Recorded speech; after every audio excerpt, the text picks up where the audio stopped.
Ok, ahí sí.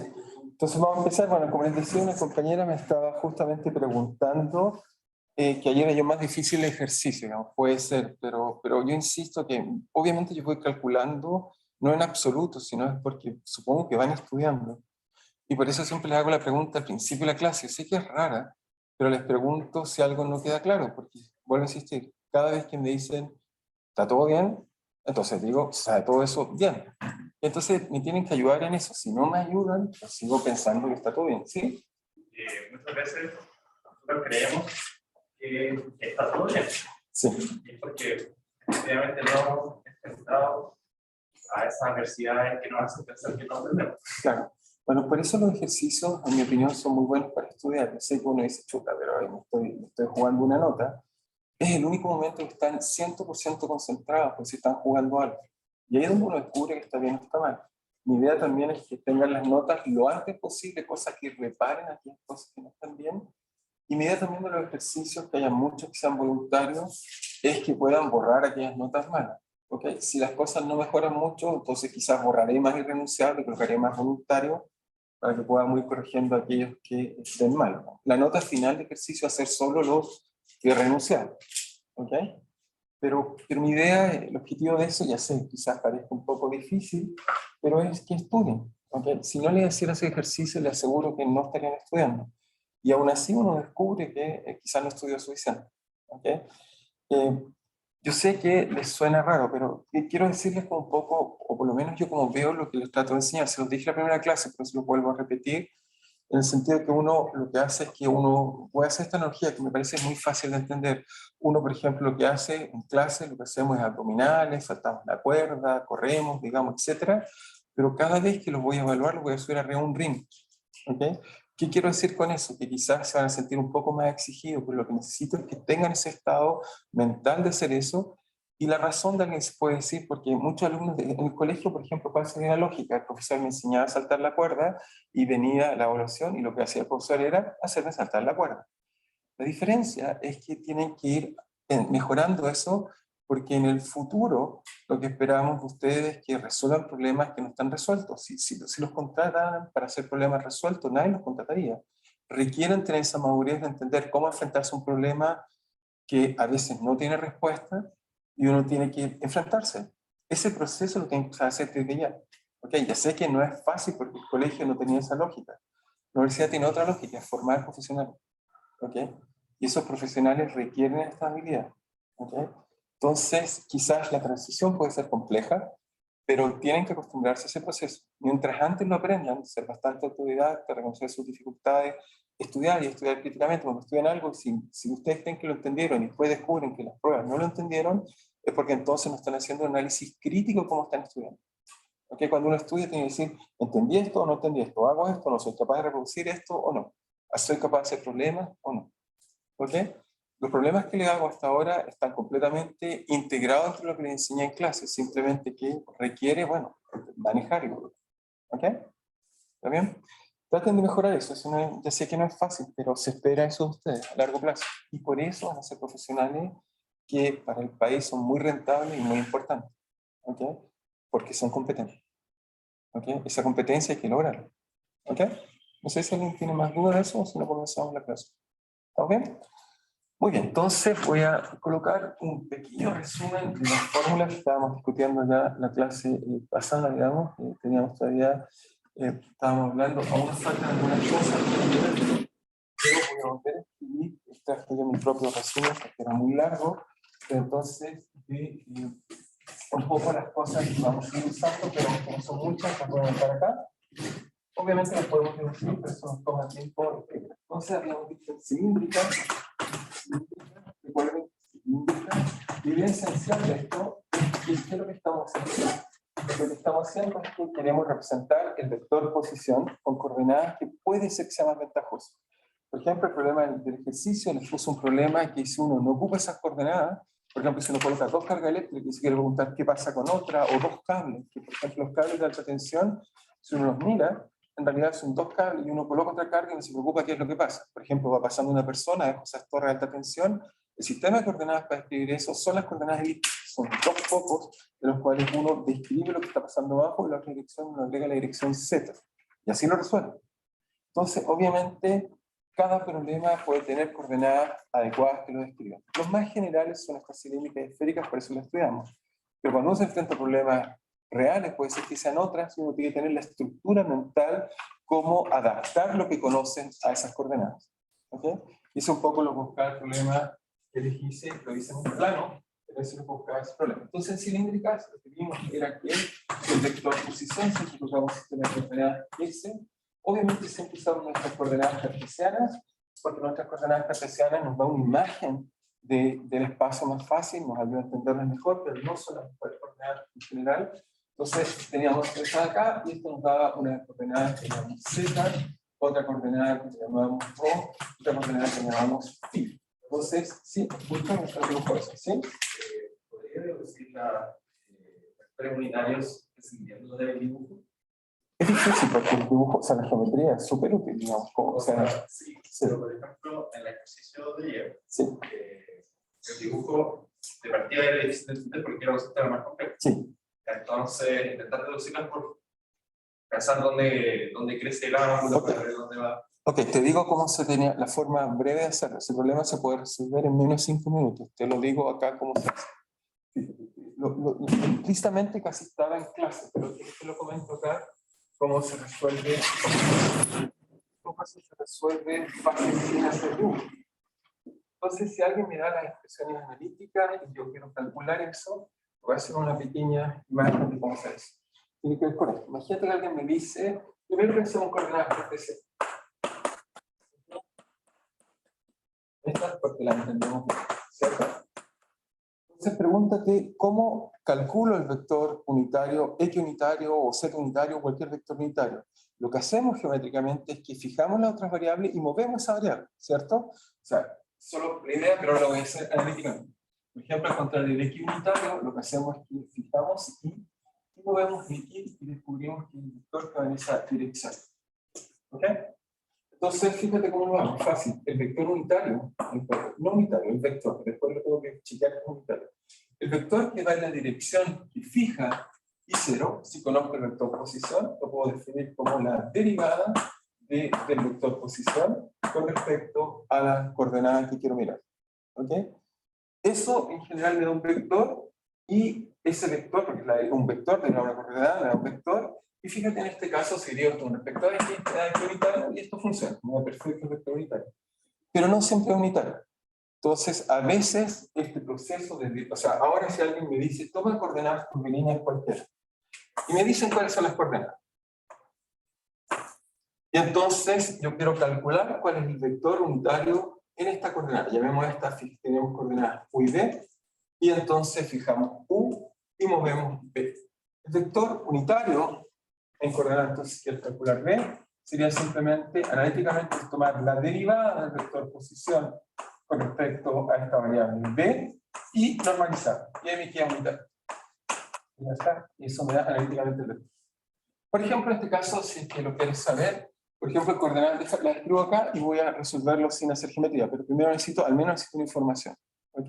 ¿Cuál información necesito acá? Necesito que acá Z, necesito acá saber que Rho, en este caso, o X, si quieres, aunque no con ninguna presentación, X vale simplemente Rho coseno de phi, y vale Rho seno de phi. ¿Ok? El vector posición, si tuviera que calcular coordenadas, digamos, cilíndricas, lo anotado ya, vale simplemente, vale, en este caso X unitario, pero X unitario vale Rho coseno de phi por entonces el vector X unitario más Rho seno de phi en el Y unitario más Z en la dirección Z unitaria. Si alguien me pregunta cuánto vale phi unitario, ¿ok? Lo que hago es, bueno, tomo derivada raíz a de phi. Recuerda que derivar es fijar la otra variable y mover solo. Por lo tanto, me da el vector tangente. Pero el vector tangente que me da a centros phi. Pero respecto a phi me queda Rho, me queda la derivada de coseno menos seno, phi, X unitario. Acá me queda más Rho coseno de phi en la dirección X unitario en Z no depende de Z, que yo sin 9. Pero fíjate, el único precio que pago es que este vector que escribí ahí no es unitario, porque depende de rho.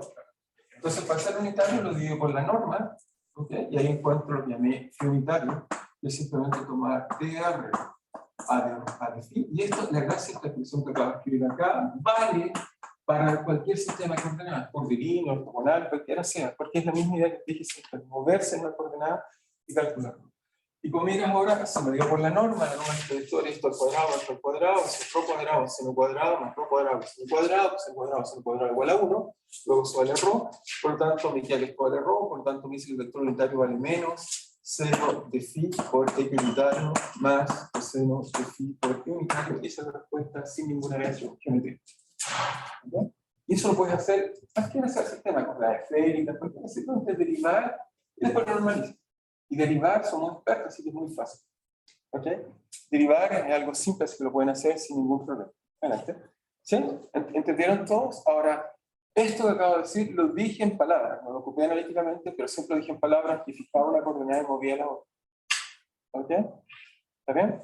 Las derivadas son una herramienta muy, muy poderosa si las sabemos usar bien. ¿Ok? Y así, por ejemplo, el problema del ejercicio, si lo vuelven a mirar, se dan cuenta que en pocos minutos siempre son expresiones más difíciles, pero la derivada de un coseno hiperbólico es seno hiperbólico, el área de un seno hiperbólico es coseno hiperbólico, son igual que las funciones trigonométricas. Y por lo tanto, en pocos minutos habrán encontrado cuánto valía mu unitario y mu unitario, una vez que lo normalizan, y después reconstruyen el vector. Y dicen, ¿pero cómo lo reconstruyo? Porque aquí lo tengo expresado en x e y. Simplemente lo invierto y ahora tengo un problema ahora en la otra base. ¿Ok? Eso se hacía en 5 minutos si es que uno era eficiente en hacerlo. Obviamente la dificultad estaba en que, o lo hacían geométricamente, se le ocurría por el camino corto, el otro el camino de proyectar. ¿Ok? Por eso cuando les digo, ¿era difícil o fácil? Yo diría, si uno piensa así, es trivial. Si lo piensa de otra forma, puede ser más difícil. ¿Ok? Pero eso me ayuda a hacerles pensar. ¿Qué es lo que tengo que hacer? Mi rol es tratar que piensen lo más posible. ¿Ok? ¿Está claro para todos? ¿Si alguien no entendió?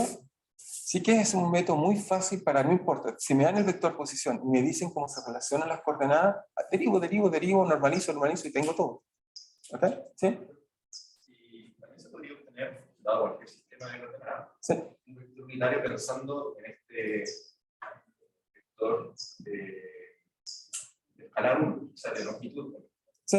Entonces, intentar obtener una posición, o sea, no la posición, sino la longitud del vector posición. Sí. Y después fijar. Ok, pero ¿qué ganas con eso? Tengo la longitud 1 y después al fijar voy a observar cómo cambia. Voy a obtener cada una de las. Sí, puedes ganar, pero en general recuerden que la posición no vale 1, solo para los vectores de base. No, en realidad que realmente el elemento de base, en realidad la verdad, más que el vector unitario, que es importante. Si uno mira, bueno, no tengo que saberlo, pero la teoría de Einstein geométrica de la gravitación, este es un elemento muy fundamental. Porque este elemento nos permite relacionar una base con otra. Así que es un elemento que relaciona una base con otra. ¿Okay? Y son los elementos básicos en los cuales uno construye la métrica, los tensores, etc. Es un elemento muy básico. ¿Okay? Así que es muy importante es más que normalizarlos porque nos gusta estar acostumbrados a un normalizado. Pero uno puede usar vectores de base no normalizados, perder el tiempo normalizado. Es mucho más cómodo esto que llamamos conexión en la realidad. ¿Okay? Es mucho más útil ese elemento. Sí que fíjate, bueno, hicimos un pequeño ejercicio, pero se me ganó tiempo, porque así mirar mi patente, que es voluntario, vale menos seno de phi, que era la derivada de unitario, más el seno de phi y unitario, y también, fíjate que ahora derivo respecto a rho, la expresión que está ahí, y simplemente si derivo el R que puse allá con respecto a rho, eliminar el rho porque es lineal, por lo tanto se me queda aquí coseno de phi y unitario más seno de phi y unitario. Mentalmente toman ese R, el vector posición, y lo derivan con respecto a rho, y inmediatamente el unitario y el que está allá, y ese es un vector unitario. Así que derivar es muy fácil. Z unitario, por supuesto, con estas coordenadas trivial, y Z igual a Z unitario, no cambia nada. Y lo otro que aprendimos fue, y eso sí lo necesito saber, porque puede calcular la aceleración en día, necesitamos calcular las derivadas, y eso sí las calculé. Eso les mostré que si tomábamos estos vectores y los cambiábamos, como el phi, si tienen acá, o el phi unitario depende de phi, y también el rho unitario, entonces encontramos que si hacíamos d a dt del vector rho unitario, encontramos que se va a anidar simplemente phi unitario por phi punto, y encontramos también que el d a dt de phi, se recuerda, simplemente es derivar, no es nada de otro mundo, derivar esta expresión con respecto a phi, nos queda que era menos phi punto en la dirección rho unitaria. Y z, por supuesto, z punto es un vector que no cambia, z. ¿Ok? ¿Sí? Es la primera derivada, la de acá, es la derivada de... No, la de la que era la derivada de Fitomo, sí, son vectores. Son siempre vectores unitarios. ¿Cómo? Y sin el punto opuesto. El punto unitario y el punto. Sí, correcto. ¿Sí? ¿Estamos de acuerdo? Y algo más hicimos con eso, ¿no? Con eso teníamos todos los elementos y también mostramos un resultado más arriba. El resultado más que usamos fue que encontramos que había, digamos, el vector posición, obviamente era rho por unitario más z y el unitario, y calculamos la velocidad, y la velocidad nos dio que era el punto, era derivar esto, y eso mnemotécnico quizás puede ser la profesora, se puede dejar de allá por coordenada, digamos, entonces, esto quiero que lo aprendan mnemotécnicamente porque es muy fácil. Y este es un resultado muy bonito que llamamos que la velocidad es coherente. Uno escribe la velocidad, no importa en qué sistema de coordenadas, uno puede mostrar que siempre va a ser algo así como el vector unitario por la variación de esa variable y multiplicado por algún factor que le dé las dimensiones apropiadas. ¿Okay? Entonces, en este caso, es muy simple. El factor que nos está quedando, digamos, va a ser el siguiente, digamos. Okay, el factor que nos va a quedar es simplemente como expresiones de rho z, entonces z punto z unitario más la derivada con respecto a rho, es rho punto por rho unitario, se fijan vector por su derivada, igual que coordenadas cartesianas. El único que tiene problema es phi unitario, porque phi unitario es un ángulo y por lo tanto que tenga dimensiones de velocidad, hay que multiplicarlo por alguna longitud y se nos queda rho. ¿Ok? Así es simple, así que ese es el resultado. Ahora, lo mismo, si lo hacemos para coordenadas esféricas, ya lo calculamos, lo vamos a colocar acá, para coordenadas esféricas.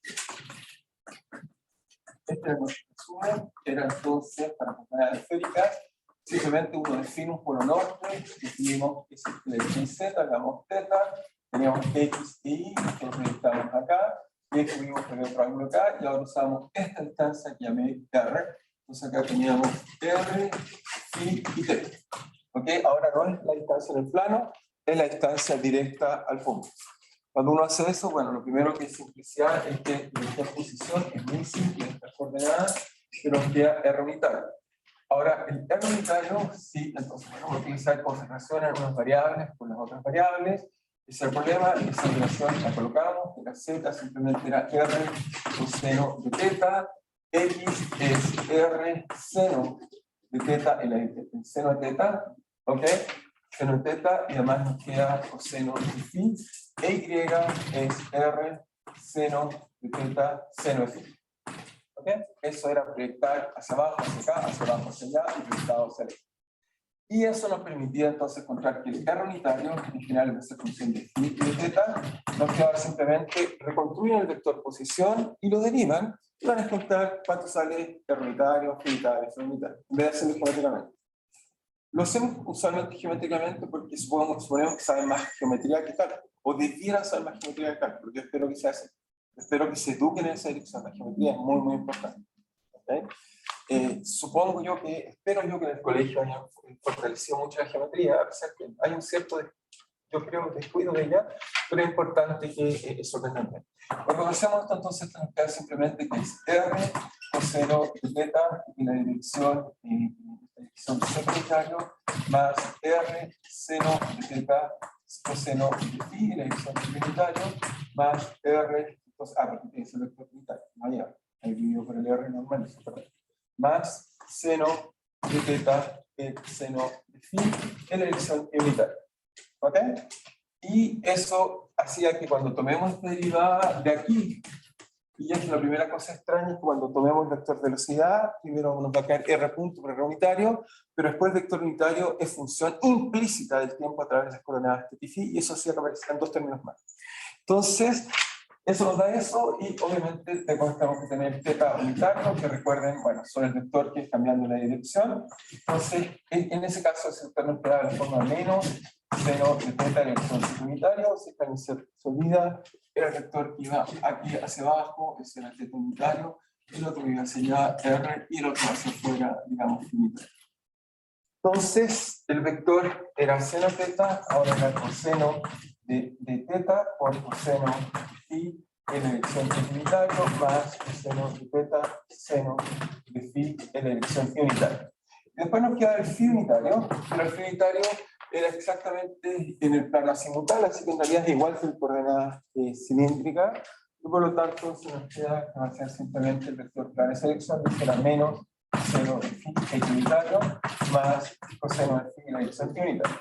¿Ok? Hasta ahí vamos bien. ¿Sí?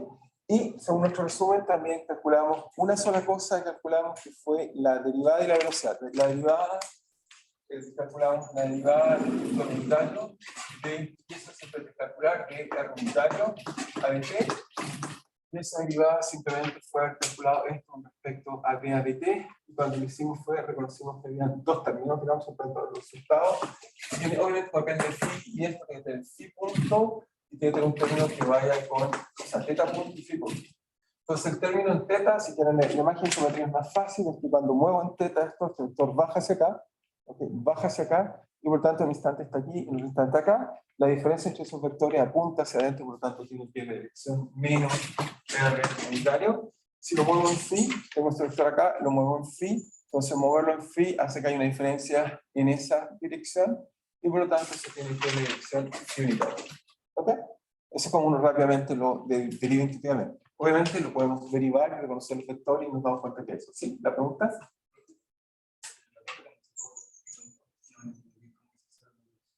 ¿El del phi tongo? Este acá porque fíjate el mismo cilíndrico, yo lo había calculado. ¿Okay? Pero lo puedes hacer geométricamente o hacerlo analíticamente. ¿Cómo lo haríamos analíticamente? Si multiplicas esto por R en el vector posición. ¿Sí? Ahora derívalo con respecto a phi. Si lo derivo con respecto a phi, entonces me queda esta parte me depende de phi, está para afuera, acá me queda entonces, hay un R, entonces hay un R. Hay un R, tampoco depende, hay un seno y esto depende de phi. Entonces me queda menos seno de phi y acá me queda coseno de phi. ¿Cierto? Factor común R, seno de θ. Pero eso es distinto de 1. Entonces lo divido por la norma para normalizarlo y entonces eso me va a cancelar el R y el seno de phi, el seno de θ. Entonces el resultado se me da menos menos. ¿Sí? Eso sí es hacer geometría, puro derivado. ¿Sí? ¿Está bien? Ok. Y esto nos dio un último resultado. Acá, entonces nos dio que R punto, hasta ahí estábamos felices, era R, simplemente era R punto por R unitario, más θ punto por R por θ unitario, se fijan en la coordenada, un ángulo y es una longitud, y este es más raro, este sí es más raro, así que este sí que hay que recordar. Este es phi punto por phi unitario y tiene que haber un factor que tenga longitud, la única longitud de coordenadas que tengo es R, pero este R, si uno se recuerda, cuando teníamos coordenadas cilíndricas, era la dirección proyectada en el plano, no era la dirección radial. Y por tanto, el phi, lo que se mueve, este es el radio que ocupa phi para moverse. Y ese radio corresponde al mismo R, pero proyectado en el plano, así que es R seno de θ. ¿Okay? Y eso nos da entonces nuestro resumen. Eso fue lo que hicimos en la clase pasada. Entonces, me faltan un par de cálculos más y tenemos todo bien. ¿Qué es lo que me falta? Es que aquí no anoté, hay dos cosas que tengo que anotar. Me falta conocer cuánto vale d a dt de qué cosa, de θ unitario, y también me falta conocer d a dt de phi unitario. Entonces vamos a calcular eso. ¿Por qué voy a necesitar eso? Porque cuando calcule la aceleración también voy a tener que derivar esos vectores. Si los conozco, ya estamos bien. ¿Okay? Entonces, ¿cómo lo hacemos? Bueno, fácil, como tengo las expresiones de arriba analíticas, derivo nomás y reconozco vectores. ¿Okay? Y también colocamos un poco de intuición para saber en qué dirección va. Siempre la geometría es buena que se imaginen cuando un vector cambia en qué dirección cambia. Por último, así uno no se equivoca. ¿Ok? ¿Ok? Entonces, ¿cómo hacemos eso? Entonces, eso lo vamos a hacer acá. Entonces, ¿cómo hacemos eso? hacemos?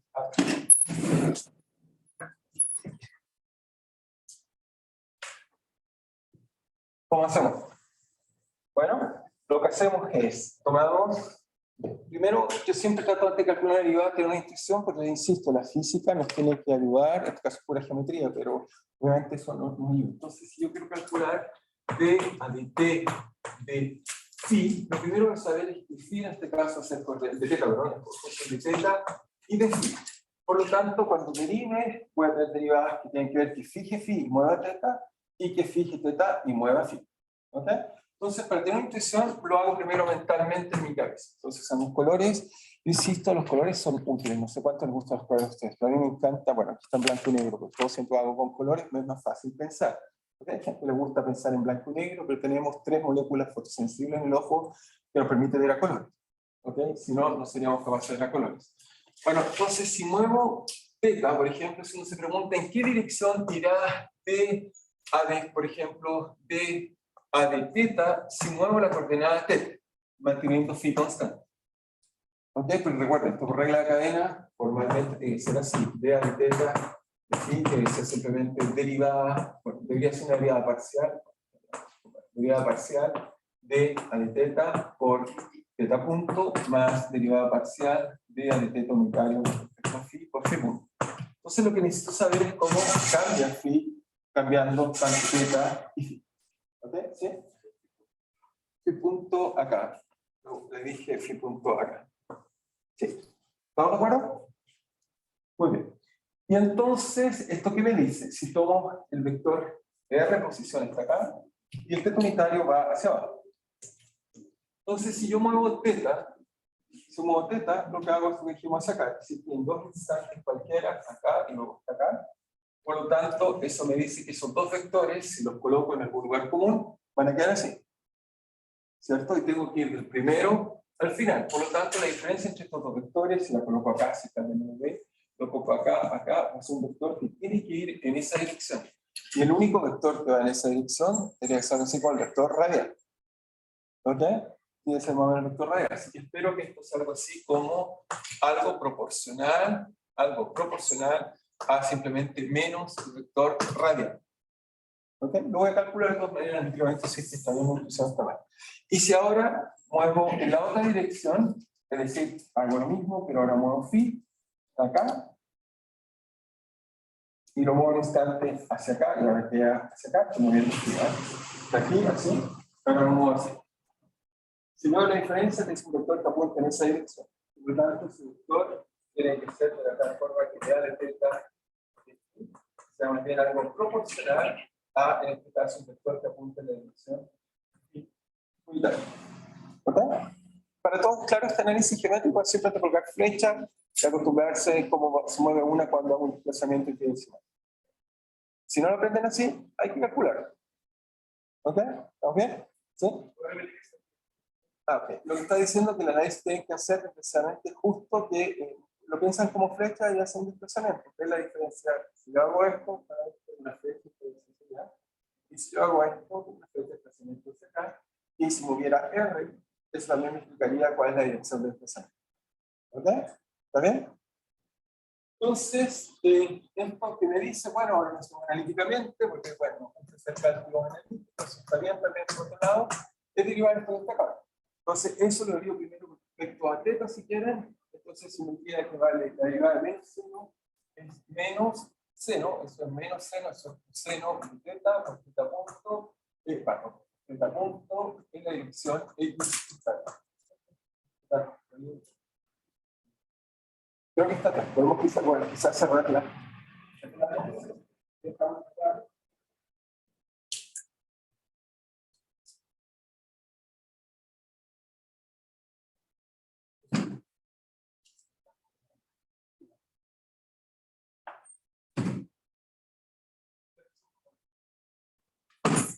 Entonces, seguimos derivando. La próxima derivada, entonces tenemos allá un seno, la derivada de un seno, o sea, tenemos un teta, ahora tenemos un coseno, así que eso es menos seno de teta por seno de phi en unitario, menos seno de teta por seno de phi en unitario. Ahora, si miran, esto que está acá y todo esto por teta punto, teta punto. Vamos a ponerlo así mejor, más y todo esto por teta punto. ¿Ok? ¿Cuál? La primera coordenada es derivé con respecto. Esta es Z, Z, X, Y. ¿Sí? ¿Están de acuerdo? Y por lo tanto, si ahora miran con cuidado, es, bueno, más, me falta derivada. Ya reconocen ese vector. Si uno toma esto de acá, uno se da cuenta que eso es trivial. Eso es menos teta punto en la dirección R unitario. Si fijan que R unitario está arriba, es coseno en Z, por seno, coseno phi, más seno. Si fijan exactamente este vector, es algo que tiene un menos como factor común. Y el phi punto. Así que es perfecto. ¿Qué es eso? ¿Qué es lo que esperamos? Que esperamos que la dirección menos R y nos viene este factor menos. Y en la otra dirección tengo que derivarlo ahora con respecto a phi. Si derivo con respecto a phi, z no depende de phi, así que sale para afuera, me queda un coseno teta, ¿ok? Afuera, y es factor común, así que me lo voy a saltar, y tanto tengo que derivar coseno de phi, eso es menos seno de phi en la dirección x unitario, y por phi punto, también es factor común, lo dejo afuera, y después me queda más un seno, así que eso es más un seno, que está acá, que eso es simplemente coseno de phi, esto en unitario y todo esto por phi punto. Y ahora tratamos de reconocer que este vector, si uno trata de reconocerlo, también este es conocido, este es el vector que llamamos phi unitario, y por lo tanto describimos o logramos entender que de teta unitario a dt tiene dos partes, una parte que es menos teta punto por r unitario, y acá tiene más. Y aquí será un factor común, coseno de teta, ¿ok? Ahora es un coseno de teta por, en este caso, phi punto phi unitario. ¿Okay? Así que nos queda este factor, que ahora lo anoto acá, por nuestro resumen no sabíamos, así que lo tengo acá. Anotamos idea de teta unitario, de dos partes, tiene menos teta punto r unitario, y tiene una parte que es con el coseno de teta, por phi punto en la dirección phi unitaria. ¿Okay? Cuando les dije que es proporcional, por eso digo que es proporcional. El factor de proporcionalidad, por supuesto, va a depender, en este caso, hacerlo. O sea, uno también lo podría derivar geométricamente, pero habría que proyectar en planos un poco de trabajo. ¿Okay? Pero el cálculo es muy eficiente, lo enseñas. ¿Sí? ¿Qué es el lado de arriba a la izquierda? ¿Esto? ¿A la izquierda? ¿Izquierda? Es el alfa que está al lado de... Ah, eso se llama proporcionalidad. No es un alfa, es un alfa, no tiene esa guatita arriba. Cuando tú dices que algo es linealmente proporcional, se parece al alfa, es una especie de alfa, pero con una rayita. Significa proporcional, significa que algo es proporcional a eso. Cuando algo es proporcional, quiere decir que es linealmente igual a eso. ¿Ok? Cuando yo digo, no sé, esto es proporcional al volumen, quiere decir que es una función multiplicada por el volumen. ¿Ok? Algo por esa cantidad, lineal. ¿Ok? A eso llamamos proporcional. Y, por ejemplo, si fuera inversamente proporcional, es este mismo símbolo, pero uno partido por esa cosa. ¿Ok? Supongo que ese lenguaje tradicional en matemáticas, no lo hacían en ese colegio, solo pregunto por cultura general, ¿no? ¿No hablaban de proporcionalidad con este símbolo? Ah, qué raro. Es el símbolo oficial matemático para hacer eso. Pero está bien, está bien. No tiene nada de malo, si lo aprendes. Entonces, proporcional. ¿Sí? Porque cuando hago la diferencia entre este vector y este vector hacia abajo, fíjate que la dirección en la cual va es esta. Por lo tanto, yo sé que esta derivada tiene que ir en esa dirección. Por lo tanto, tiene que ir en esa dirección. Y eso fue lo que mostré. Va en esa dirección. Lo que no sé es el factor. En este caso valía 1, porque proporciona la derivada. Pero acá hace un coseno. ¿Okay? Al menos sé que es proporcional a ese vector. ¿Okay? Entonces, ahora falta una derivada más que parece ser simple, pero no es tan inocente, está un poco extraña. Y, no voy a dejar muchos lápices, pero espero que están buenos. No traje lápices, espero que están buenos. Okay. Entonces nos falta otra más, dta de phi. Esta parece ser simple, porque es solo función de phi. Es decir, que esto debería ser algo así como simplemente d derivada de una derivada total, que es una función de una variable, derivada de phi unitario por phi punto. Entonces, volvemos a hacer geometría para tener una idea en qué dirección va este vector, y aquí va a ser un poco más difícil proyectarlo, va a ser más fácil que lo calcule, pero okay, voy a tratar de convencerlo que está acá, ese vector está acá, y el phi, recuerden que el vector tangente a una circunferencia que está acá. Por lo tanto, en un instante cualquiera está hacia allá, y en un instante está hacia acá. ¿Ok? Entonces, el problema está que ese vector me queda en el plano. Claramente está la dirección radial, o sea, ese vector, la diferencia entre ese vector y ese vector está aquí en el plano. Pero mis vectores de base no hay ninguno en el plano. Mis vectores son, ¿cómo son mis vectores? Tengo un vector hacia afuera, hacia arriba, que es R unitario, y tengo otro hacia abajo, que es θ unitario, y tengo ese hacia allá. Por lo tanto, ese vector verde que puse justo no está en el plano, así que proyectarlo. Y eso es el pequeño trabajo que vamos a hacer, proyectarlo cómo nos queda ese vector. ¿Okay? Porque ese vector en realidad va en esa dirección que está acá, así que lo dibujo acá, es un vector que quedaría metido ahí en el plano. Por lo tanto, ese vector tengo que proyectarlo en R y θ, así que esta derivada va a tener componentes R y θ. Porque hay que proyectar este vector que está en el plano en estos vectores que no contienen este plano. O sea, que contienen el plano, pero no hay ningún vector en esa dirección. Entonces, hacemos eso.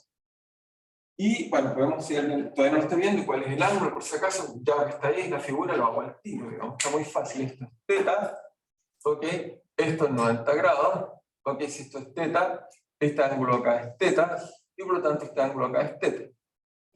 Así que incluso ya sé cómo es la proyección, sin calcular mucho, todavía no sé cuánto es, pero seguro que si calculo bien, eso que está acá tiene que ser de phi a de θ, debe ser proporcional, ¿ok? Luego, puede ser como un pececito si uno coloca así, pero sí, para no lo olviden nunca. Como un pececito. Proporcional a quién va a ser proporcional a este vector que tiene signo menos, que un vector que tiene coseno de θ en θ unitario, más seno de θ en la dirección R unitaria. ¿Ok? Proyecto ese vector al tipo. Entonces, calculemos ahora. Veamos cómo nos da el cálculo. Entonces, cálculo dice que esto es simplemente t a de t de phi unitario, pero eso lo tengo que está ahí, es simplemente la derivada de este vector que está aquí, seno más coseno, así que la derivada del seno me queda menos coseno de phi por phi unitario, en la dirección t unitario. Y después tengo la derivada del coseno, que vale menos seno de phi por phi punto en la dirección i unitaria.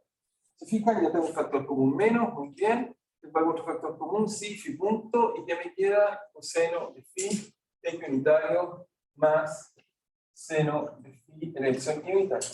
Si se recuerdan, este es justo el vector que en coordenadas cilíndricas, esta es una esférica, pero no olviden coordenadas cilíndricas, este sería nuestro vector ρ unitario, que es justo el que está en el plano. ¿Ok? Así que ese vector, que está justo en el plano que está acá, en realidad este vector que pusimos acá es proporcional a ρ unitario. Es justo el vector que apuntaba, se acuerdan, coordenadas cilíndricas en este plano. ¿Ok? Así que este vector nos queda como resultado final, nos dice que dt a de phi, entonces es simplemente vale menos phi punto por este vector ρ unitario, pero que si lo escribo en coordenadas digamos, en representación esférica, es coseno de θ unitario más seno de θ R unitario. Ah, ojo, que si está acá, el vector está aquí, va así, y lo proyecto acá y allá. Así que me queda eso que está. Entonces guardamos esto y lo anotamos, porque también es útil. Entonces nos queda d a de t de phi unitario vale menos phi punto, ¿ok? Por coseno de θ unitario más seno de θ por R unitario, y ya está. Ya tenemos todo lo que necesito para saber. En realidad ya tenemos toda la información requerida. Ya sé que hace un montón de trabajo, pero bueno, ahí está resumido lo que hemos ido a hacer. Entonces, ¿ahora qué vamos a hacer? Entonces ya tenemos todo lo que vamos a hacer. Ahora, la ecuación básica de la dinámica y la mecánica, como les dije, se la voy a tratar de explicar en algún momento, pero tiene que ver con esta cosa que fue difícil de entender, incluso hasta Leonardo da Vinci puede entender, y solo yo creo que Galileo fue el primero que en realidad tuvo una gran visión, Galileo Galilei tuvo la gran visión de entender esto. ¿Cuál es el problema? Es lo que llamamos la inercia. ¿Okay? Va a ser esto lo que va a llevar a Newton a entender lo que llamamos la ley de Newton. ¿Okay? Pero el primero que hace el paso sustantivo va a ser Galileo. ¿Y cuál es el paso sustantivo que hace Galileo? Simplemente a partir de muchas ideas de otras personas, no crean que Galileo está aislado. Leonardo da Vinci incluso trató de entender esto y no lo entendió bien, y otras personas también. Pero entonces Galileo, lo que nos va a decir Galileo, va a pensar en su cabeza que si uno tiene un objeto libre de interacción, entonces este objeto mantiene su momento. Ya lo he discutido más de una vez, pero esta idea es fundamental. ¿Okay? Costaba, porque nuestra experiencia cotidiana no nos dice eso. Nuestra experiencia cotidiana me dice que si tomo un objeto como este y le doy un momento en el que tome velocidad con su masa, lo que vemos es que después de un rato, entonces ese objeto se detiene. Por lo tanto, nuestra experiencia cotidiana es que los objetos pierden o disipan el momento. Ahora, la razón de eso, en nuestra experiencia cotidiana, es que decimos que simplemente ese objeto no está en el vacío, está interactuando con los átomos de la mesa. Y la interacción entre los átomos del objeto y los átomos de la mesa hace que la energía, en este caso, se disipe. El momentum se disipa. La energía, ¿dónde se fue? Se fue a los átomos de la mesa. De hecho, se calentó un poquitito, pero si tuviéramos sensores podríamos ver que tomó la energía. ¿Okay? Entonces Galileo fue el primero en pensar, bueno, y si esto no tuviera mesa, si tomáramos esta tiza y la moviéramos, ¿qué pasaría? Entonces descubriría que, o va a proponer que el objeto mantendría una cierta cantidad. Esa idea es lo que llamamos inercia, los objetos libres de interacción. El problema es que todo lo que tenemos nosotros en nuestro entorno tiene interacción. Ninguno de ustedes ha vivido en su vida sin interacción. Siempre están pegados con la tierra, se mueven con el aire, con los objetos. Por eso nuestra intuición es mala, porque nuestra intuición es con interacción. Nosotros somos expertos en objetos con interacción. Sin embargo, la naturaleza, uno se puede imaginar, si no hubiera interacción, ¿qué era lo que pasaría? Y Galileo, en su imaginación enorme, habla de su gran capacidad intelectual, va a imaginarse, si no hubiera interacción, no hay ninguna razón por la cual se detiene. ¿Okay? Y eso Newton lo va a plasmar en el Principia, a través de decirnos entonces que un objeto entonces mantiene su momentum, ¿okay? Mantiene su momentum, ¿okay? Mientras no esté libre de interacción. Y va a decir que la interacción entonces es lo que vamos a llamar fuerza. ¿Okay? Esa entonces es la idea de... Y por lo tanto, si suponemos que la masa no está cambiando, entonces en el caso particular, entonces esto si quieren tiene que ver con la ley de inercia.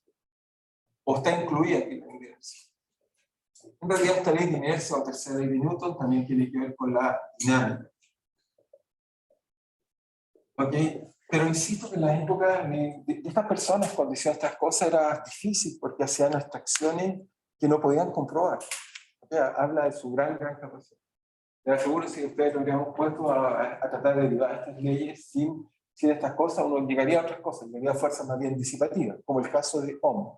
Ohm derivó la ley que nos explica cómo funciona la corriente en un circuito, y en ese caso uno puede mostrar que la fuerza es proporcional a la velocidad, y no a la aceleración. Es solo porque hay colisión. Los electrones cuando se mueven dentro de cualquier material colisionan, y por lo tanto el voltaje cuando se aplica un material, fuerza, o diferencia de energía, hace que los objetos no aceleren, sino que se mueven a velocidad constante. Y eso fue su ley, una ley muy importante también. Pero esa ley contradeciría esto de acá, fue derivada mucho más tarde. Entonces, en el caso particular de la masa constante, entonces encontramos un concepto muy importante que nos queda la segunda derivada entonces del vector posición, que lo llamamos aceleración. Entonces, esta nuestra A querida la vamos a guardar para la aceleración. ¿Okay? ¿Okay? Entonces, lo que vamos a tratar de hacer ahora es que les muestre las coordenadas, calculamos la velocidad, pero nos gustaría conocer la velocidad en cualquier coordenada o en otras coordenadas. Eso es lo que quiero hacer ahora. Entonces, ¿cómo lo hacemos? Partamos coordenadas, entonces, sí. ¿Estamos bien? ¿Ya puedo borrar? ¿Estamos bien? ¿O sea, bajar? ¿Sí? Es que me quedé pensando, ¿Sí? ¿cómo se podría representar el vector rotondo, como lo hicimos acá con tetatondo y retondo, pero sin usar la proyección, o sea, de manera analítica? Porque simplemente ya lo conoces, o sea, tienes que lo escribir en cartesiana y vuelve a reescribir el vector cartesiano esférica y listo. Ocupa las cartesianas como llamaríamos una matriz de transposición o transporte, o sea, lo llevas a un mundo conocido y feliz, las cartesianas, y después lo vuelves a proyectar en las otras coordenadas. ¿Ok? Entonces, las cartesianas siempre te van a permitir, si es que uno se pierde, volver y devolverse, volver y devolverse. ¿Ok? Entonces tienes que simplemente una matriz que te las reconecte con esas coordenadas y otra matriz que te las vuelva a la otra proyección. ¿Ok? Por eso el curso de álgebra lineal es un curso muy, muy importante. Yo sé que a veces es un poco abstracto, Los matemáticos también les gusta mostrar pictogramas y lemas, pero a veces se olvidan que todas esas herramientas las inventamos para explicar el mundo que nos rodea. Porque las matemáticas no las hacemos porque les van a decir, no, es que son bellas, etc. Mentira. Casi todas las matemáticas que van a conocer son útiles. Fueron creadas y motivadas para resolver cosas. ¿Okay? Así que son muy útiles. ¿Okay? Entonces, cuando le hablaban de estas matrices que conectan base y otras bases, en realidad te pueden haber dicho era eso. ¿Cómo pasa una coordenada a otra coordenada? Simplemente que alguien dice, sí, pero es que esto puede aplicarse más en general. Y esa es la belleza de las matemáticas, va mucho más allá de esto, es verdad. Pero la motivación original viene de ahí. ¿Okay? Por eso necesitamos que sepan mucho álgebra. ¿Okay? Entonces, muy bien, sigamos hacia acá. ¿Sí? ¿Escuchan? ¿Está borro?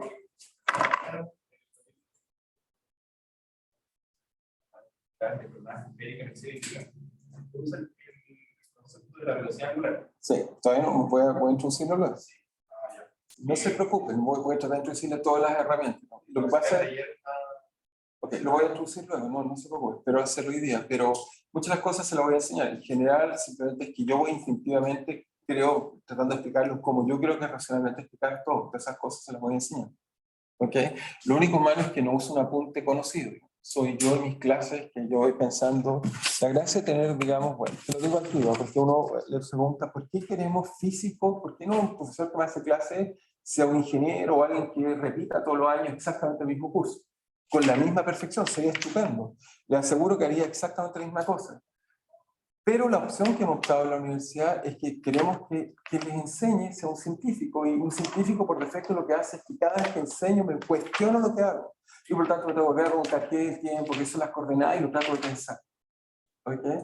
Y trato de pensarme cómo enseñarle de la forma más racional lo que le estoy enseñando. ¿Okay? Es muy distinto y se los hago notar porque yo siempre tengo discusiones, digamos, sobre todo con mi esposa, que es una profesora, que en Chile tenemos un problema, llamamos profesor a todo el espectro. ¿Okay? Si uno va al extranjero, por ejemplo, un profesor en el colegio, en una cultura anglosajona, uno le llama teacher, y un profesor universitario se llama profesor. Y claramente en diferencia en los objetivos y los métodos, etc. En otras culturas, por ejemplo, en francés hablamos de maître, el profesor del colegio, y profesor, el profesor universitario. En España, el único lugar que he conocido que hace algo razonable, el profesor de la universidad se llama catedrático, y al otro se llama profesor, y son distintos, pero nosotros decimos profesor y nos imaginamos profesor de colegio, desgraciadamente.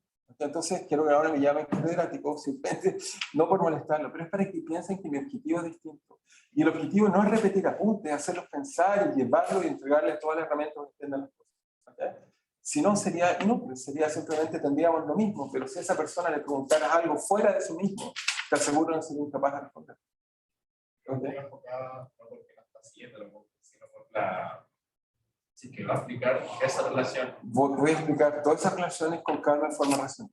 Okay, todas las que yo considere que son relevantes, y esas muy relevantes, sin duda las voy a explicar. Pero trato que, o sea, hay algo, les digo algo que a mí me sorprende mucho, hace muchos años lo detecto, hace como más de 15 años.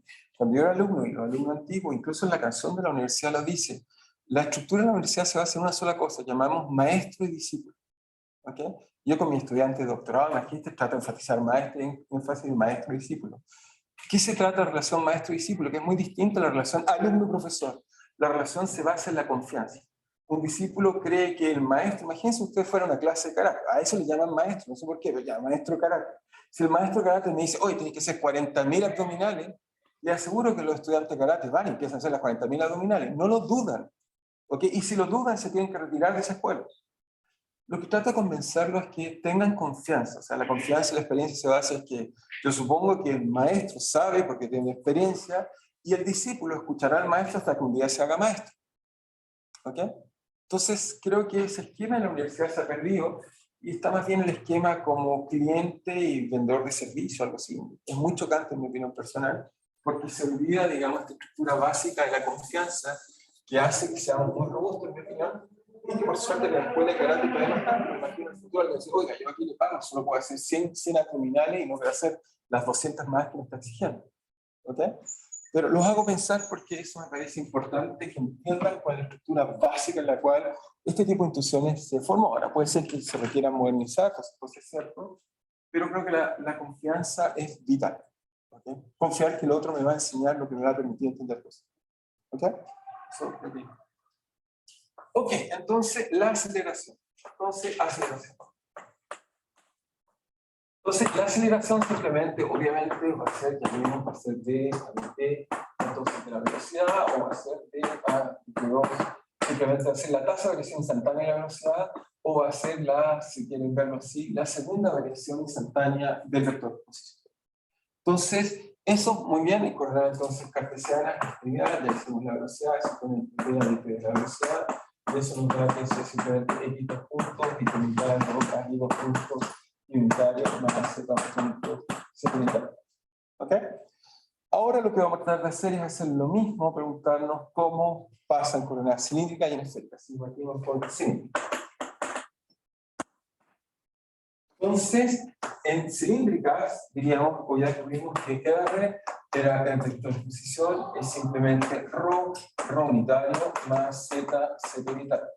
R punto, ya lo calculamos, que es la velocidad, entonces velocidad era simplemente ρ unitario, más, entonces nos queda ρ por phi punto, recuerden que nos hacían todas las componentes, más z. Entonces, ahora, ¿cómo calculo la aceleración en coordenadas cilíndricas? Bueno, muy fácil, lo que hago es que tomo A, y ahora tomo d a dt de la velocidad. Entonces, tomo la derivada de su estéreo. Y cuando haga esa derivada es muy fácil, porque son simplemente sumas y productos, y la derivada de la suma de la derivada, y la derivada de los productos, la derivada del primero por el segundo, más el primero por la derivada del segundo. Y así, alternamos las dos derivadas. Creo que lo dije dos veces, pero intercambiamos una y la otra.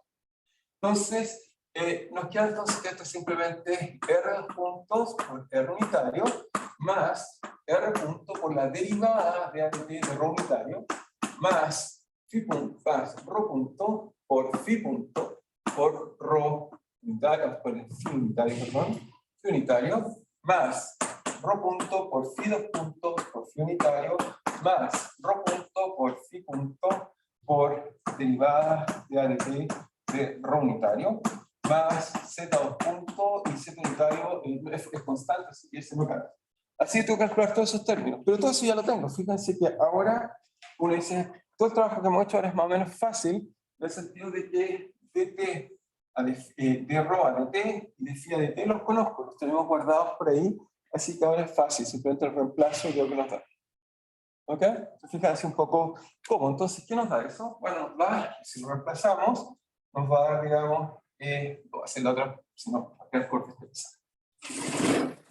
Entonces, nos va a dar los...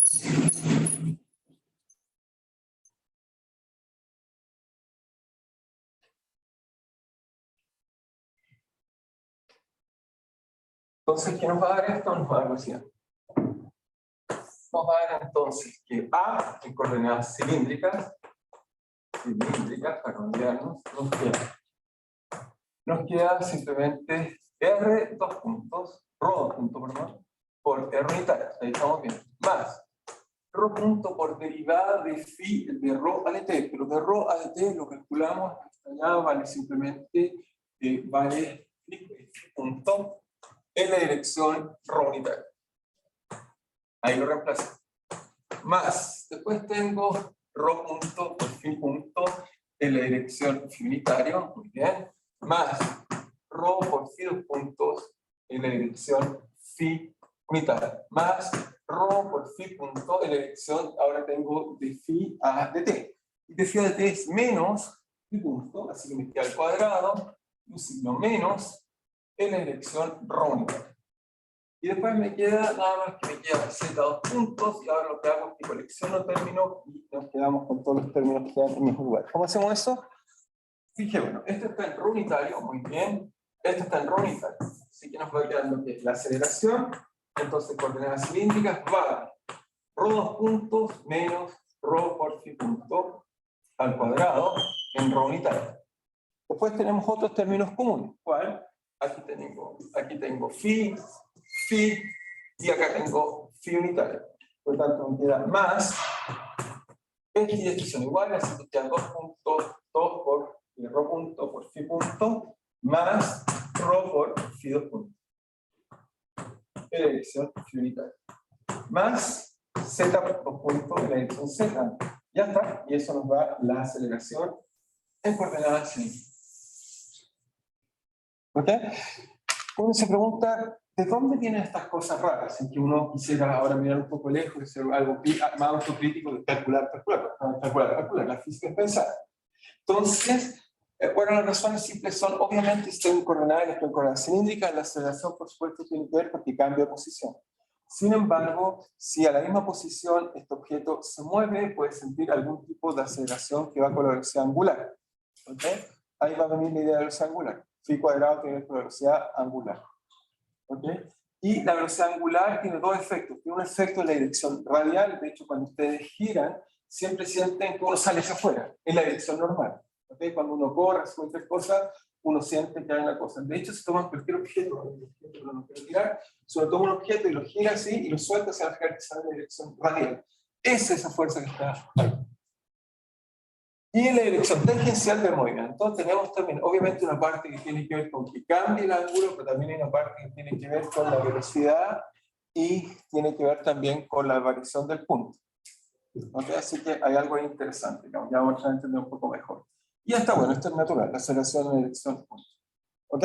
Está claro, se fijan que una vez que tenemos eso, ahora es como medio fácil, digamos, ahora es más difícil entender cómo, pero ya ven que una vez que entendemos cómo los vectores funcionan, podemos tener estas expresiones sin ninguna dificultad. ¿Está bien? ¿Es claro para todos por si acaso? Muy bien, ahora que es claro, entonces pasamos las coordenadas, entonces, esféricas. ¿Sí? Pero ¿cómo podemos interpretar lo que sucede con Bueno, fotómetros? el que está acá. Perdón. Sí, entonces, Fito, ¿cómo interpreto esto? Esto tiene que ver con la aceleración angular. Eso es fácil. ¿Sí? Claro, y el otro tiene que ver algo así como un sistema móvil, porque además, si tú te mueves y te mueves así, te da una fuerza también tangencial. ¿Okay? Las fuerzas tangenciales son también proporcionales, algo así como la velocidad angular, la variación de la velocidad angular. ¿Okay? Entonces es un poco más difícil. Vamos a reentrar en el futuro cuando hagan sistemas móviles y te va a quedar mucho mejor. ¿Sí? Pero no entendí, o sea, entendí a lo que se refiere con la de la velocidad angular, pero Sí. ¿por qué? ¿Cuál es el sentido que se refiere? Porque la fuerza, bueno, está en el sistema móvil. Lo común es centrípeta y lo que es centrífugo. ¿Ok? Lo que pasa es que hay acción y reacción. Esto tiene que ver con la, si quieres, también con la reacción. Uno sale hacia afuera, pero la aceleración hacia qué dirección va. Ya lo vas a entender mejor cuando hagamos un ejemplo. Creo que hay que mejor verlo, por ejemplo, físico, uno más fácil de interpretar. ¿Okay? Pero tiene que ver con, de tener cuidado con el centrífuga o centrípeta. ¿Ok? Eso es lo que tienes que tener cuidado. Pero el signo es correcto, ese es el signo correcto. Así que eso está bien. Ahora entonces en esférica, me dice, bueno, en esférica, el vector R es muy fácil, es R por R unitaria. Eso era súper simple. La velocidad era simplemente R punto, y este R punto era simplemente R punto por R unitario, más teta punto por R, por teta punto, por teta, perdón, unitario. Después me queda más R, en este caso era seno de teta por phi punto en la dirección phi unitaria. Entonces ahora lo que tengo que hacer es calcular la derivada a esa expresión que está ahí y usar las relaciones que tenemos acá para los vectores. ¿Okay? Esta es un poco horrible, de hecho esta no tiene una fórmula muy cómoda. Esta es como la que uno aprende realmente en la práctica. Esta no, pero es importante saber calcularla. Entonces R, dos puntos o aceleración, vale simplemente derivada. R simplemente sería R punto por R unitario, más R punto por D a dt de R unitario, voy a dejar esa así más explícita para que podamos calcular, más R punto por teta punto teta unitario, más R por teta dos puntos por teta unitario, más R por teta punto por D a dt de teta unitario, más R punto por seno teta por phi punto phi unitario, más, ahora derivamos el seno, la derivada del seno es coseno, así que me queda R coseno de teta, teta punto phi unitario, más R por seno de teta por phi dos puntos phi unitario, más R seno de teta por phi punto por D a dt phi unitario, ¿ok? Y ya tenemos todo. ¿Ok? Tenemos todo. Como ven, esta es una expresión un poco grande, digamos. ¿Okay? Y por eso esta uno no se aprende mucho de memoria. Esta sí, porque es como bien cómoda y muchos problemas, bueno, esta es más difícil porque es demasiado larga. Porque esta está como con un ciudadano en una punta, es demasiado grande. Pero lo importante es saber de dónde uno puede calcular, eso es lo que importa esencialmente. Pero esta sí está en una tendencia de particular el problema de Kepler va a ser fundamental. Esta sí no se va a tener que aprender. Entonces, bueno, hagamos ahora qué nos falta. Bueno, falta calcular esto, esto y esto. Sustituirlo ahí y después coleccionar todos los términos. Entonces, vamos a un poco más de pizarra, la expresión es grande. Entonces, borramos acá y usamos las reglas que vemos ahí. Entonces vamos a borrar bien acá porque vamos a hacer en toda la pizarra porque es un poco grande la expresión. Entonces, ¿qué nos queda? Nos queda aceleración en esférico.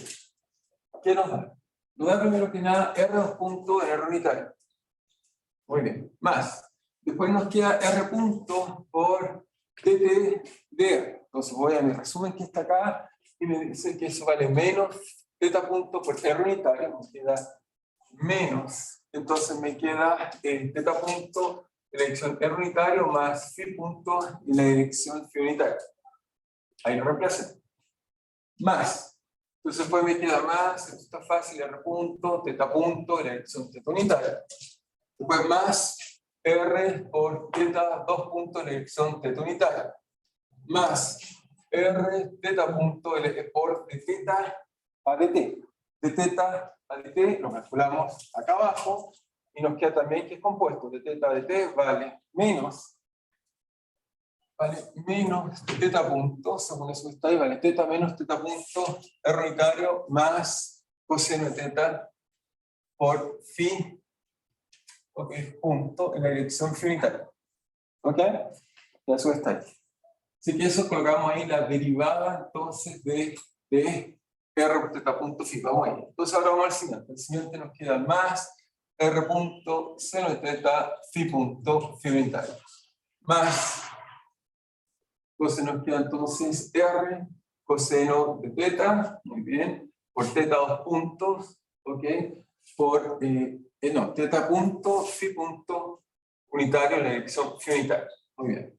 Después nos quedan dos términos más, uno que es R seno de θ, phi 2 puntos, phi unitario, más R seno de θ, ok, por phi punto. Y ahora nos queda por la derivada de phi de t, también la tenemos acá, que es de la forma phi menos phi punto, así que me queda un menos acá, me queda un al cuadrado acá, y acá me queda entonces coseno de θ en θ unitario, más seno de θ por R unitario. Ya está, entonces ahora lo que tenemos que hacer es coleccionar, ¿sí? ¿Falta un término? ¿En dónde puse fitongo? Ah, este es punto. Gracias. Mejor así. Simplemente son tantos símbolos, me voy escribiendo pensando en dar lado, desgraciadamente. Ok, entonces ahora coleccionemos. Entonces busco todos los que digan R unitario. Entonces veamos en verde. Aquí hay uno, aquí hay uno, aquí hay uno, y acá hay otro. ¿Ok? Entonces, ¿qué nos queda? En R unitario nos queda R2 puntos. Me queda. ¿Cómo? Como en verde. O sea, estoy marcando todos los términos que en verde son R2.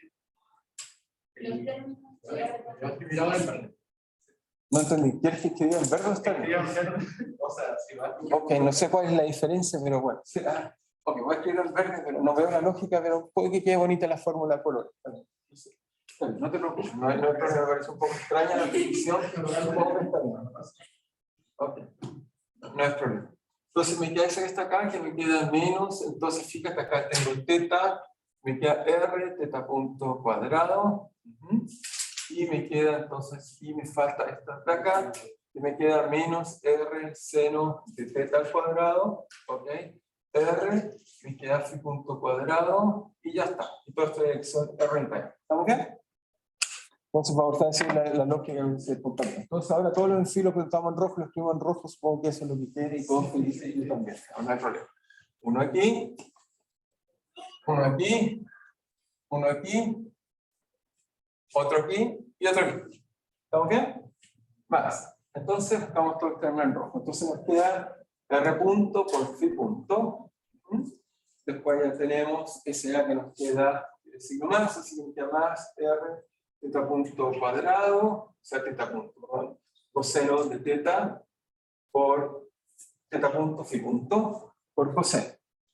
Después me queda otro que queda la forma más R punto phi punto seno de teta, ¿ok? Y me queda este acá que es el último que tampoco está de factor común, pero no me he equivocado, buscado factor común, lo verifico si se me fue. A ver, no, está perfecto, este tiene un R, tiene coseno, es coseno. ¿Sí? El segundo está multiplicado, el segundo acá, está multiplicado por, es el primero, es el segundo. Ah, y otro R acá. La segunda línea, el primero está, el mismo de la segunda línea. Este de acá, igual a. En la segunda línea, el primero. La segunda línea. Igual a ese. Este. Ah, ese me faltó. Y ese es R y está igual, así que hay un 2. Ok, muy bien, gracias.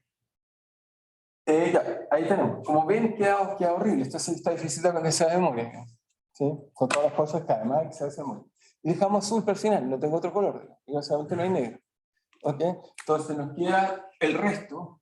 ¿Ok? Y más, ¿qué nos queda? El resto sería entonces R punto, teta punto, más R por teta 2 punto. Bien, se hace razón más normal. Después nos queda, así ya, esto ya lo usamos. Solo queda esto. Bueno, parece que esta no nos queda tan complicada.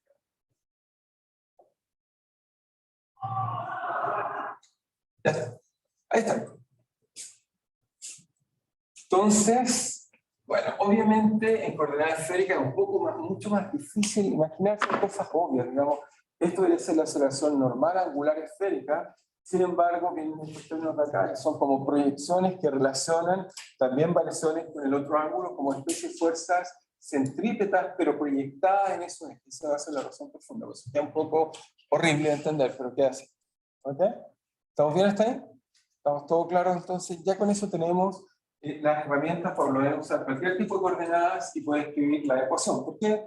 Porque obviamente si la fuerza la escribo en coordenadas esféricas, obviamente un vector es igual a otro vector si sus componentes son iguales. Por lo tanto, si la escribo en coordenadas esféricas, por ejemplo, la fuerza de gravitación es radial, solo va a aparecer este término. Si la fuerza en cuestión es cilíndrica, va a aparecer, digamos, otro término como acá, etc. Uno va a igualar componente a componente y así lo vamos a escribir, como hicieron en cartesiana. Es un poco la idea. ¿Ok? ¿Estamos claros hasta ahí? Entonces ahora vamos a hacer lo que quiere nuestro compañero, que dice entonces velocidad angular. ¿Ok? Muy bien, así estamos todos contentos. ¿Terminaron de escribir ahí? Sí, simplemente. No. Entonces lo que voy a hacer es, en realidad, es tomar el sistema, digamos. La cámara me agarra muy bien ese pedazo. Bueno, lo que vamos a hacer entonces es calcular la fuerza, la velocidad, ¿ok? Y después vamos a hacer un sistema de coordenadas muy naturales que llamamos intrínsecos, ¿ok? El sistema de coordenadas va a ser un sistema de coordenadas bastante cómodo para describir problemas. Entonces, ¿ya estamos listos? ¿Todavía no? ¿Sí? ¿Estamos bien? ¿Ok? Bueno, entonces, lo que vamos a hacer ahora es simplemente tratar de introducir esta idea de velocidad angular y coordenadas intrínsecas. ¿Okay? Eso también nos van a ser herramientas necesarias y ya con eso vamos a poder empezar a hacer ejemplos en general. Entonces, ¿cuál vamos a hacer como? Entonces, ¿qué nos falta? Entonces, velocidad angular. Como alguien dijo por ahí, puede ser muy útil. Obviamente, precisamente tenemos una velocidad angular, tenemos tasa de variación de un ángulo, una que quisiera definir más en general. Entonces, ¿cómo uno puede definir más en general la velocidad angular con cuidado? Entonces, si toman un objeto, aquí no sé a quién se le queda este objeto, no es de nada, lo he visto varias veces en clase, pero entonces lo sigo usando. Pregunta, si tomo este objeto y hago esto, ¿tiene velocidad angular o no? El objeto, ¿tiene velocidad angular o no? Ahora si hago esto, ¿tiene velocidad angular o no? Muy bien. El primero no tenía velocidad angular, voy a explicarle por qué, porque si le colocamos marcadores van a ver que todos los puntos del objeto se mueven paralelamente. Luego dos puntos cualquiera se mueven paralelamente. Todo el objeto, en cada punto del objeto tiene exactamente la misma velocidad, eso es solo traslación. Ya sé que estoy haciendo un círculo y eso los confunde, pero mientras un objeto, todos los puntos que lo constituyen tienen una velocidad, todos se mueven con la misma velocidad, no hay rotación. Solo hay rotación cuando la velocidad de los puntos que constituyen el objeto es distinta. Los puntos del objeto. ¿Ok? Entonces, esa diferencia entre traslación y rotación. Pero uno quiere, eso lo vamos a entender bien cuando tratamos de estudiar la dinámica de un sólido rígido, como así está, vamos a entenderlo bien. Pero la idea de velocidad angular, esencialmente lo que uno quiere es que tiene un objeto y uno quiere definir algún ángulo que me permita describir cómo se mueve el objeto. ¿Ok? Entonces, típicamente uno tiene un objeto por acá, y ese objeto se mueve hacia acá, y cuando se mueve, por supuesto, su vector posición, esencialmente lo que quiero hacer es que va a tener un pequeño delta phi acá. ¿Ok? Entonces, obviamente, cuando el objeto se mueve, entonces uno debería decir, lo primero que dice es que lo primero que aprendimos en geometría, digamos, o sobre todo los griegos hicieron mucho énfasis en eso, es que esto se desplaza hacia acá. Este es un elemento de arco. Este es el elemento de arco, la distancia que recorre en un ángulo infinitesimal.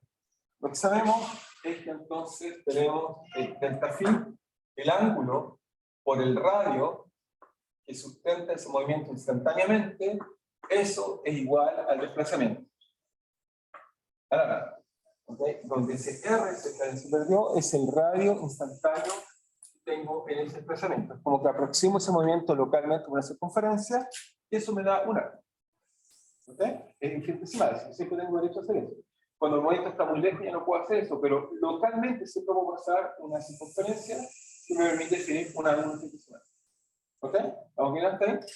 Entonces, ¿qué es lo que vamos a definir? Bueno, este movimiento, como en un círculo, entonces me define un plano. ¿Ok? Eso me define un plano como esto que está acá.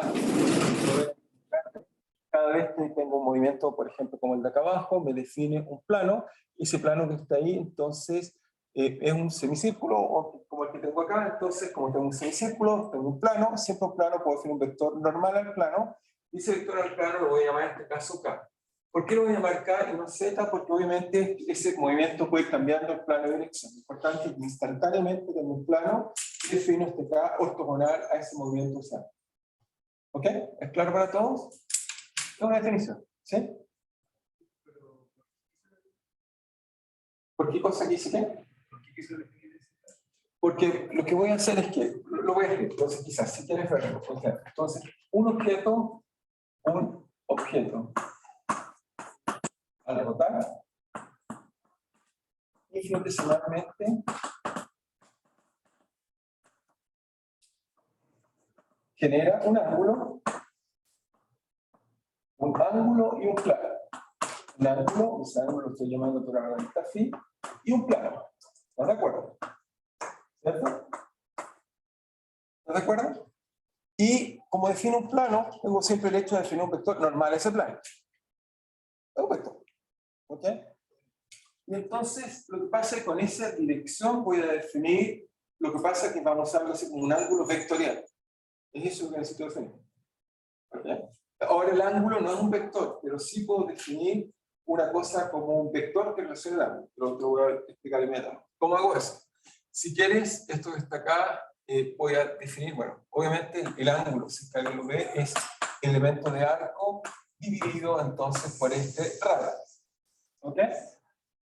Entonces, ¿cómo uno puede definir cosas aquí con eso que está ahí? Bueno, en general vamos a definir, digamos, una especie de vector, ¿ok? Simplemente tenemos aquí una definición, va a ser un útil, definición. Voy a definir entonces una especie de vector angular, si quieres verlo así, que simplemente es el de phi, que es el ángulo que sustenta abajo, multiplicado en la dirección K. ¿Ok? Defino este vector. La intensidad de este vector va a depender cuán grande o chico es el ángulo que estoy usando ahora. Es una definición, no tiene No tiene nada más. Si tienes definición, te voy a colocar 3 rayitas como llamamos una definición.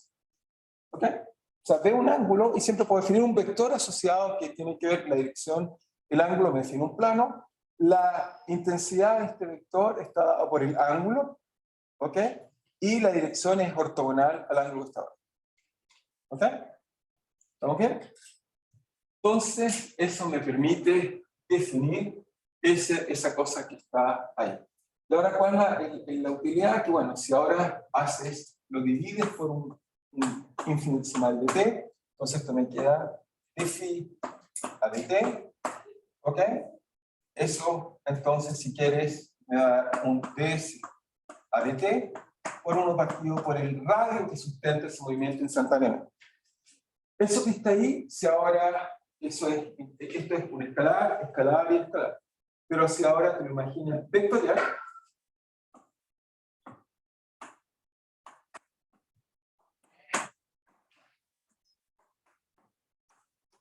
es el ds vector, el ds, ya de TDS es lo que llamamos la rapidez, es la tasa de variación de una curva en un lugar, es su rapidez, es el módulo de la velocidad, rapidez.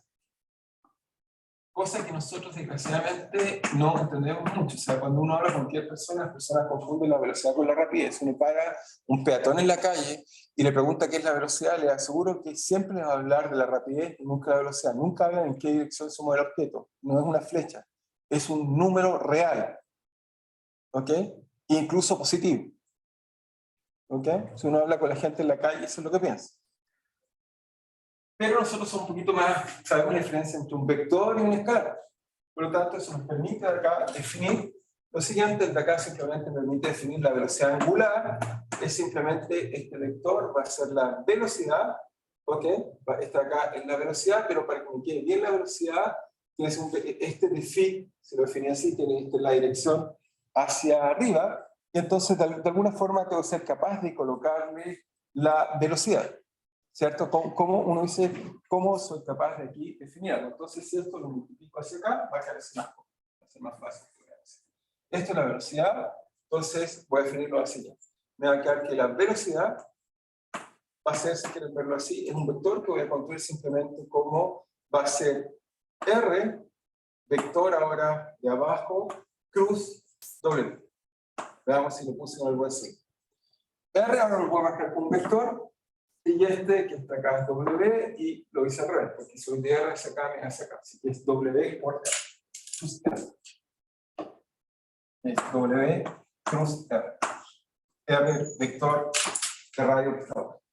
La velocidad angular la vamos a relacionar con la velocidad que conocemos siempre, simplemente pensando que va a ser el producto cruz entre la posición donde está el objeto, ¿ok? Cruz la velocidad angular. Eso me da la velocidad instantánea hacia acá. ¿Ok? Eso me da la velocidad. ¿Está bien? ¿Alguien lo entendió eso? Simplemente si quiero calcular la velocidad así, o quiero saber la velocidad angular, si conozco la velocidad angular, multiplico la velocidad angular, que es un vector hacia arriba. O sea, si quieren verlo, voy a hacer una figura más, quizás va a ser más claro. Voy a hacer una figura más... ok, usé la pizarra al revés, pero voy a usar la pizarra al revés. Entonces, una figura más, que es más claro. Entonces, estoy diciendo lo que voy a llamar velocidad angular. Si quiero verlo así, cuando tengo un ángulo, lo que veo es lo siguiente. Entonces, un objeto se mueve acá, ¿sí? Instantáneamente hacia acá. Lo que voy a hacer es que, primero que nada, le asocio un ángulo instantáneo delta phi, y a ese delta phi lo voy a asociar a un vector hacia acá, que es la velocidad angular, que es simplemente la tasa instantánea de variación con respecto a dt. Y también voy a asociar un vector r hacia acá. ¿Okay? Y lo que les estoy diciendo es que el producto cruz entre W y R, regla mano derecha, no olviden regla mano derecha, me dicen qué dirección somos los objetos. Entonces, eso me dice que la velocidad que veo acá, instantánea, es simplemente omega cruz, este R que definí acá, que es el radio instantáneo que está viendo el movimiento. ¿Ok? ¿Estamos bien hasta ahí? ¿Sí? Pero recuerdo al menos en el colegio, y ¿Sí? lo que he hecho en la PDR, ¿Sí? es que muchas veces se relacionaba la velocidad angular a simplemente el cambio del ángulo. Sí, por supuesto. Pero eso es porque no estudiábamos Porque lo que pasa es que siempre estudian movimientos planos.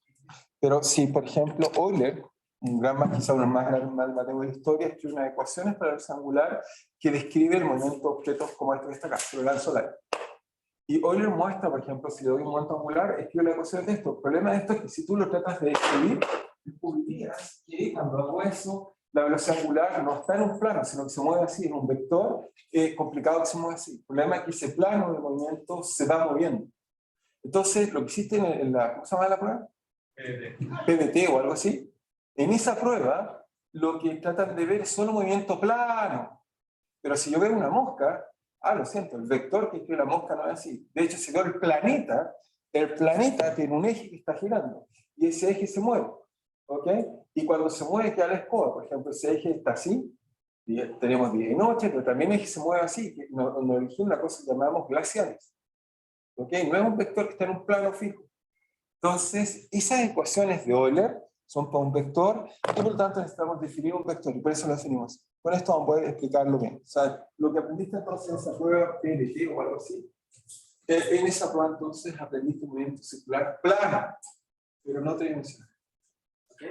Y obviamente estamos interesados en hacer cosas tridimensionales, supongo. Supongo que todos quieren hacer cosas un poco más interesantes.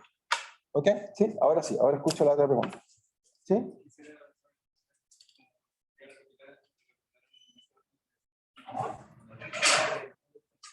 Sí, entonces, claro, fíjate que allá sacó un vector, pero para que tenga sentido, la velocidad es un vector que está en el plano de abajo y el otro vector lo define arriba. Entonces, ¿cómo lo relaciono? Necesito otro vector que me permita relacionarlo y me aprovecho el proceso. Que me permite dar un vector acá abajo en otra dirección, que el vector acá me permite sacar el vector. ¿Ok? Okay. Si lo que pasa es que cuando hicieron los griegos también pensaban en algo en el plano, no pensaban en algo angular vectorial. ¿Okay? Pero esto va a ser vital para entender, insisto, en algún momento les explicaré, por ejemplo, cuando toma este objeto y uno lo hace girar en esta dirección, eso es estable, si uno lo hace girar en este plano es inestable. ¿Okay? Euler muestra, por ejemplo, que esto gira, puede ser estable o inestable. Y uno dice, ¿para qué sirve eso? Bueno, no sé si les ha pasado que uno está, no sé, en cualquier lugar, la gente tiene estos ventiladores en el techo y siempre suena así como, suenan raro. Al principio funcionan bien, pero por un rato suenan raro. Uno puede mostrar que eso le pasa a todos los motores, en realidad, que los motores quieren salirse del eje, la velocidad angular se quiere salir. Y uno puede mostrar que eso tarde o temprano le ejerce problemas. Por eso uno tiene que ir afinando los motores o estos ventiladores siempre. Eso es la física, nos dice que van a tener problemas en algún momento, se quieren salir. Y no es porque están mal hechos, es porque siente un torque que lo está sacando. Tiene que ver con las ecuaciones de la velocidad angular. ¿Okay? Pero bueno, ya lo vamos a entender. Vamos a ver cómo eso predice algo que vemos en nuestra vida cotidiana. ¿Sí?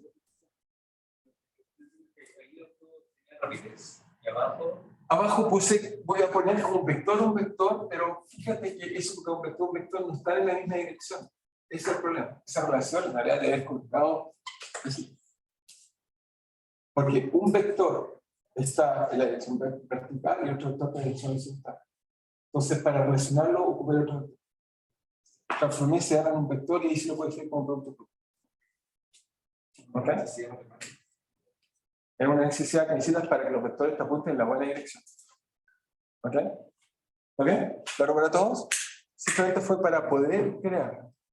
¿No? Sigue pensando, pero piénsalo un poco. Pero lo que pasa es que phi está vertical y ve así. No puede ser que dos cosas que son ortogonales sean paralelas. Igual.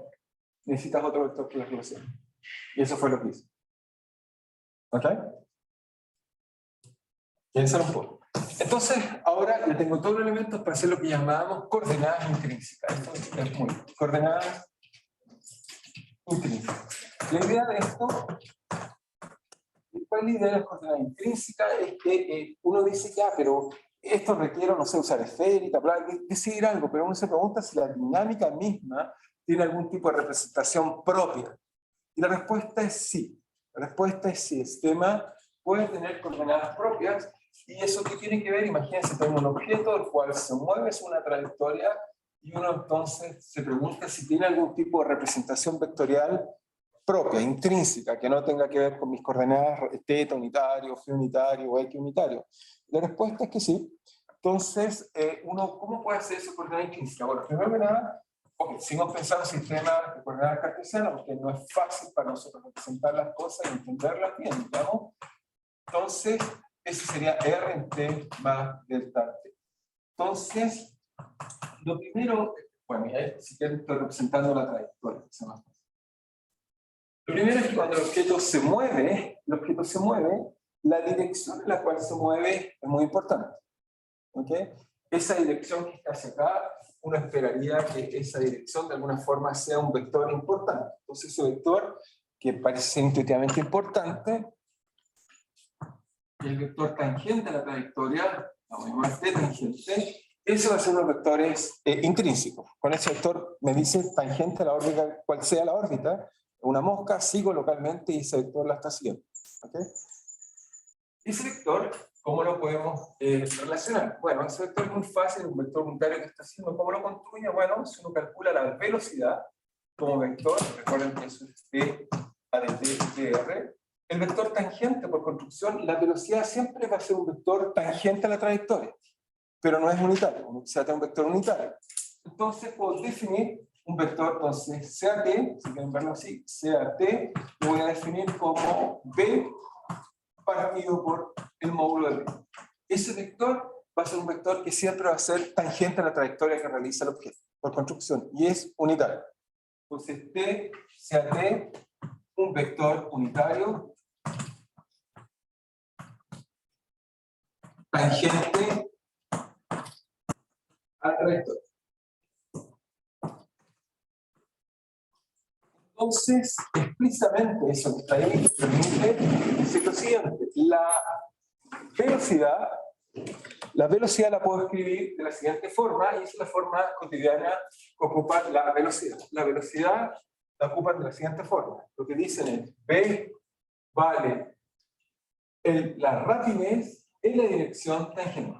Y la rapidez, donde eso está ahí, ese V que está sin flechitas, es la rapidez, el módulo de la velocidad.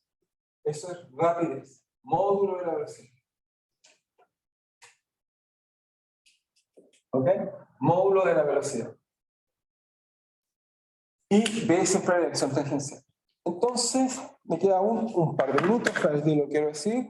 Así que siempre la velocidad en este sistema de coordenadas intrínseco va a definir algunos vectores intrínsecos, uno de ellos va a ser el vector tangente, va a definir dos más. Este vector va a haber otro, esta expresión me va a permitir introducir inmediatamente otro vector interesante. Si ahora tomo la aceleración es simplemente d a de t de b, por lo tanto si b se escribe así va a ser b punto por t unitario más la rapidez por la variación de este vector tangencial, como los vectores que teníamos antes, porque este vector obviamente va a ser función de las coordenadas, porque es un vector que está cambiando en el espacio. Por lo tanto, también va a variar en el tiempo, al igual como antes variaban nuestros vectores a través de las coordenadas. ¿Okay? Pero este es intrínseco al movimiento. Entonces, lo que vamos a tratar de hacer es descubrir qué es lo que hace ese T. Entonces, simplemente hago una figurita y vamos a tener esa figurita, pero para entender. Imagínense la trayectoria así. Eso significa que el vector tangente, por ejemplo, aquí es así, y aquí es así. ¿Ok? Y por lo tanto, si eso sería en un instante cualquiera, por lo tanto, ¿qué es lo que hace uno? Uno lo que hace es que instantáneamente en la trayectoria, siempre infinitesimalmente, podemos pasar un círculo. En cada punto, de acuerdo a cómo sea la curvatura. Si es plana, el círculo tiene radio infinito. Si no es plana, pasamos un radio que localmente pasa por la trayectoria, tangente ahí. Entonces, eso me da un radio acá, especial, que tiene que ver con el radio de curvatura de esta curva. ¿Ok? A partir de eso, entonces, fíjense, voy a tratar de ver cómo tiene que ver este radio de curvatura con esto, haciendo un poquito de geometría y velocidad angular, y les voy a mostrar cómo cambia este T. Lo voy a anotar solamente el resultado para que lo piensen, si quieren, el fin de semana, ¿ok? Pero lo voy a explicar con calma, simplemente anotar el resultado. El resultado es que vamos a mostrar que la variación de T con respecto a dt va a ser proporcional a la velocidad partido por el radio de curvatura, ya lo voy a explicar cómo, en la dirección n, donde n es el vector normal a la circunferencia instantánea, b la velocidad del sistema, y r es el radio de curvatura instantánea. Ya vamos a explicar bien cómo eso funciona. ¿Sí? Pero, Tal igual. Espera. Ahora sí, ahora está perfecto, faltaba un mes. Ok, ahora sí es exacto. Ok, ok. Entonces, eso va a tratar de mostrarles, y entonces vamos a tener un P, un N, y el producto cruz de ellos me define un tercer vector intrínseco en la trayectoria de cualquier objeto. ¿Sí? El N sería como el Lo voy a explicar con más calma, pero el N es un vector que es, la curva, imagínate, es tridimensional, no lo imagines en un plano. Tú en cada momento pasas un plano con una circunferencia, eso te define un radio, una dirección radial. Ese N apunta en esa dirección radial de la circunferencia que pasa local. ¿Ok? La curva tangencial, normal, y después vamos a definir otro vector que es el producto cruz de estos dos vectores. ¿Ok? Y obviamente voy a tratar de calcular relaciones de R con función de A y B, etc. Voy a calcular más cosas, simplemente solo anoto el resultado para motivar. ¿Sí? ¿No motivar? Derivento. Derivento. ¿Ok? No sé si hay más dudas por allá. ¿Estamos bien? Por si acaso. ¿Estamos todos bien? Ok. Entonces espero que esta clase sí quede grabada bien, porque tengo 2 clases sin sonido, ha sido horrible, pero esta chiquilla estuviera el sonido, así que va a quedar bien grabada. Espero. Y la voy a subir también. ¿Ok? De todas maneras, sigan estudiando, obviamente. Y